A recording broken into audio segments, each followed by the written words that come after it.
53절을 보시면 야곱과 라반은 서로 침범하지 않겠다라고 계약을 이렇게 맺고 두 사람 사이의 모든 일은 오직 여호와 하나님께서 판단해 주시기를 그렇게 서로 기원을 했습니다.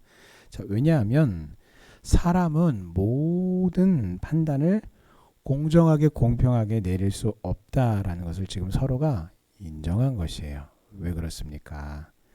야곱도 외삼촌 라반에게 서운한 게 없습니까? 묻는다면 왜 없겠어요? 구구절절이 얼마나 많겠습니까? 그 20년의 세월 동안에 없는 게 아니죠. 오히려 차고 넘치죠.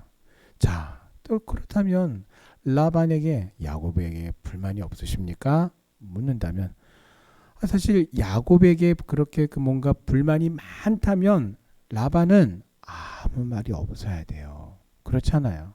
누가 한 사람이 일방적으로 나 너무 당신한테 큰 피해를 입었고 당신한테 서운한 게 너무 많습니다 라고 한다면 객관적으로 봤을 때 분명히 뭔가 일방적으로 당한 것이 많겠다 생각이 든단 말이죠.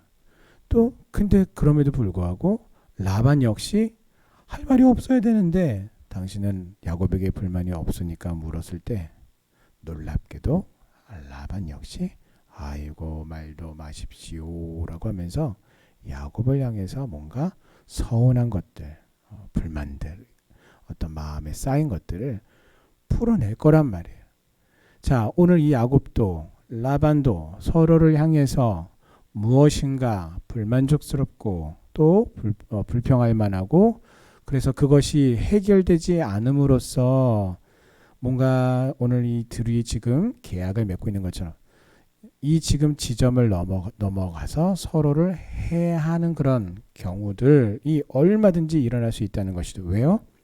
사람은 누구나 공평하게 다 공정하게 뭔가 판단을 내리고 모든 일들을 그렇게 처리할 수가 없다는 것을 잘 보여주고 또 지금 야곱도 라반도 그 부분들을 서로 인정하는 거예요. 그리고 인정하되 단순히 인정하는 그런 행위로 끝나는 것이 아니라 자신의 그 마음에 일어나는 그런 불만족, 불평, 또 미움, 또 더 공격하고 싶은 그런 모든 것들을 지금 라반도 야곱도 여호와 하나님께 맡기겠다라는 것입니다. 그것을 지금 하나님 앞에서 약속하고 있는 것이죠. 같은 일을 두고도 사람마다 가치관이 다르고 생각이 다르고 판단이 다르기 때문에 어떤 사람은 똑같은 일을 두고 이거 맞네요 라고 그렇게 평가하는데 또 똑같은 방식을 두고 아이고 그거는 틀리네요 라고 말하기도 합니다. 실제로 모든 일에 한치의 오차도 없이 정확한 판단을 내릴 수 있는 그런 지혜와 능력을 가진 사람이 없는 것이죠. 자, 그러므로 항상 보면 스포츠 경기를 해도 선수와 선수 간에 같은 그런 룰을 지키며 경기를 한다고 하지만 분명히 어떤 반칙이 일어날 경우가 있잖아요. 근데 그것을 이건 반칙입니다. 이것은 옳지 않습니다라고 판단하는 사람이 정해져 있습니다. 심판이죠. 근데 그 심판이 자기의 어떤 그 기준에 따라서 판단에 따라서 경기를 조율을 한단 말이에요. 근데 그러면 모두가 다 승복하고 예 맞습니다 라고 해줘야 되는데 그게 아니라 심판이 이것은 반칙입니다 라고 판단해서 어떤 경기에 제재를 가하기도 하고 끊기도 하고 또 그냥 진행시키기도 한단 말이죠. 근데 그것을 두고서 흥분하고 그것은 옳지 않다 심판을 향해서도 당신이 틀렸다라고 그렇게 주장하고 대드는 감독들도 있고 선수들도 있고 심지어 관객들도 있다라는 것을 볼 때에 우리가 살아가는 이 세상에서 어떤 판단을 내릴 만한 자격과 어떤 그런 위치에 있는 사람, 그 권위를 가지고 있는 사람이라 할지라도 모든 사람이 거기에 다 승복하고 인정하지 않는다. 왜요? 인간은 완전한 존재가 아니기 때문입니다. 자, 따라서 우리가 사람들 사이에서 또 가족 간에 혹은 이웃 간에 또 신앙 공동체 안에서 분쟁이 일어났을 때에 그것을 두고서 우리가 경솔하게 시시비비를 가리고 남을 비난하는 것은 성도가 취할 믿음의 태도가 전혀 아닌 거예요. 왜 그렇습니까? 그것은 스스로를 공평하고 무오한 판단자가 될 수 있다라고 여기는 교만한 행동이기 때문입니다. 자, 그래서 성경은 우리에게 남을 비판하지 말라라고 교훈합니다. 마태복음 7장 1절에 비판을 받지 아니하려거든 비판하지 말라라고 말씀하세요. 자, 따라서 분쟁이 일어났을 때 우리가 취할 올바른 태도는 바로 여호와 하나님께, 오늘 야곱처럼 라반처럼 하나님께 맡기는 것입니다. 온전히 맡기는 것이에요. 하나님은 우리와는 달리 전지전능하시기 때문입니다. 자, 그러므로 우리는 먼저 기도를 통해서 하나님께 기도함으로 여호와 하나님께서 이 분쟁 가운데, 갈등 가운데, 어려움 가운데, 위기 가운데, 뭔가 그 다툼 가운데 개입해 주시기를 간절히 간구하고 분쟁을 해결해 주시기를 위해서 우리가 기도해야 합니다. 그래서 내 생각과 주장이나 느낌, 확신이 아니라 성경을 통해서 하나님께서 우리에게 무엇이라고 말씀하시는지를 먼저 살펴봐야 해요. 그것이 가장 공정하게 해결이 되고 또 서로 상처받지 않는, 상처받을 만한 구석을 지금 어떻게 해요? 하나님께 맡기고 있는 것이죠. 그렇게 잘 해결할 수 있는 방법이 되는 것입니다. 야곱은 형제들을 불러 떡을 먹이는데요. 그 떡을 먹이기 전에 먼저 한 것이 있는데 그것은 바로 산에서 제사를 드렸다라는 것이죠. 하나님의 은혜로 이 위기로부터 벗어남을 감사하는 감사의 제사를 하나님께 드린 것입니다.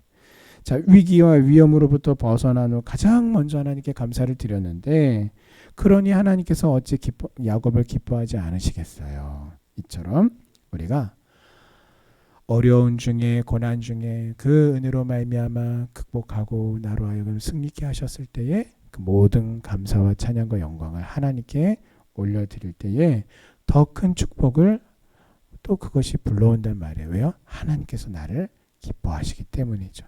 자, 그렇게 따진다면 우리가 어려움에 처했다가 벗어났을 때도 온전히 감사할 때 하나님께서 기뻐하신다면 우리가 아직 여전히 상황이 바뀌지 않고 여전히 위기 가운데, 어려움 가운데, 고난 가운데 있다 할지라도 믿음으로 주를 의지하고 바라보며 하나님께 전심으로 감사한다면 하나님께서 우리를 기뻐하시고 반드시 우리와 함께 하시며 우리로 하여금 그 고난과 어려움으로부터 벗어날 수 있도록 도와주실 줄 믿습니다.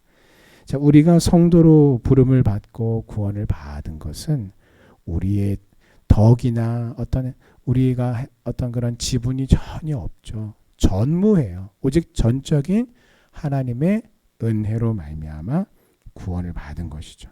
자, 그러므로 우리가 범사에 모든 일에 감사하는 것은 너무나 당연한 일입니다. 어떤 상황 속에 있다 해도, 큰 어려움과 위기 속에 있어도 범사에 우리의 구원자 되신 여호와 하나님께 감사하는 삶을 사시기를 바랍니다. 범사에 감사함으로 하나님의 더 큰 축복과 또 사랑을 받는 우리 성도님들 되시기를 주님의 이름으로 축원합니다. 자, 그런 후에 하나님께 감사 제사를 드린 후에 형제들에게 떡을 먹었는데, 여기서 형제들은 다름이 아니라 라반의 아들들이에요. 그러니까 자기를 잡으려고 아버지 라반과 함께 씩씩거리고 쫓아온 이 라반의 아들들에게 떡을 배불리 먹입니다. 여러분, 라반의 아들들이 어떤 사람들입니까? 바로 야곱을 시기하고 질투하고 괴롭히고, 야, 야곱이 우리 아버지 재산 다 강탈해서 부자가 됐네라고 그렇게 모함했던 자들이 아닙니까? 한마디로 말하면 야곱에게는요, 이 형제들이 왼수들이에요. 왼수들. 자, 그런데도 야곱은 밤새도록 자기를 추격해 왔으니까 밥 먹을 새도 없이 배고플 거 아니에요. 그래서 그들에게 그 배고픔을 헤아려서 떡을 주어서 먹게 했어요. 자, 마태복음 6장 12절을 보면 예수님께서 제자들에게 기도를 가르치시는 장면이 나오죠. 주기도문의 내용이죠. 우리가 우리에게 죄 지은 자를 사하여 준 것 같이 우리 죄를 사하여 주옵시고. 아멘. 자, 예수님의 제자인 우리는 원수까지도 사랑함으로써 죄인 된 사람을 위해서 죽기까지 사랑하신 예수님의 그 사랑을, 바로 그 사랑을 증거해야 돼요. 그 죄인을 위해서 죽으심이 그 어떤 일입니까? 나를 위해서 죽으셨다라는 거죠. 그러므로 내가 그 은혜를 받은 것이죠. 그리고 그 증거는 제자인 우리 역시 예수님의 말씀대로 원수를 사랑하고 용서하는 삶을 살아야 증거할 수 있고 그 증거할 때 능력이 나타나게 되는 것이죠. 우리가 예수님처럼 먼저 원수까지 사랑할 때에 이 세상은 예수 그리스도의 참 사랑으로서의 복음이 온전히 전파되고 미움이 사라지고 참 사랑과 평화가 가득한 하나님의 나라가, 하나님의 그 통치가 온전히 임하게 될 것입니다. 자, 다음 날 아침 일찍 라반과 인사를 나눈 후 야곱은 길을 이제 고향으로 가는 길을 계속 떠났는데, 가다가 보니까 하나님의 사자들이 야곱을 찾아와서 만나게 되었습니다.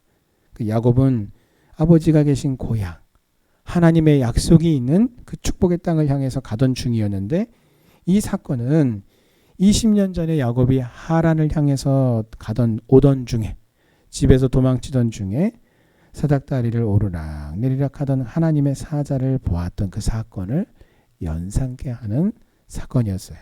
자, 그래서 이 귀향 중에 천사들을 만나게 된 사건은 영적인 메시지로, 영적인 이스라엘인 오늘 저와 여러분들, 하나님의 자녀, 하나님의 성도들이 하늘나라의 그 천국을 향해서 나아가는 우리의 믿음의 여정을 예표하는 것입니다.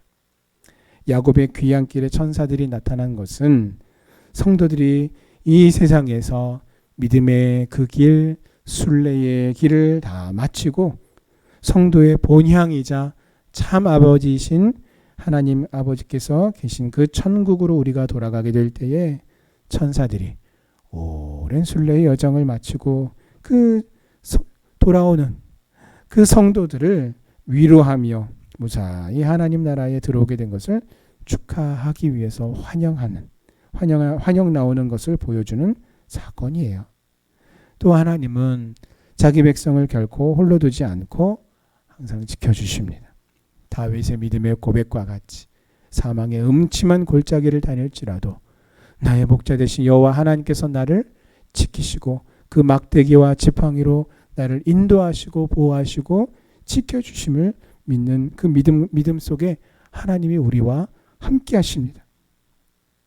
라반의 추격 때에 야곱은요, 정말 홀로 맞서서 다 종들이고 부인들이고 자녀들에서 뭔가 라반에게 뭔가 나서서 야곱을 두둔해주고 보호해주고, 그렇게 뭔가 마치 변호사처럼 뭔가 얘기해줄 사람이 아무도 없었단 말이에요.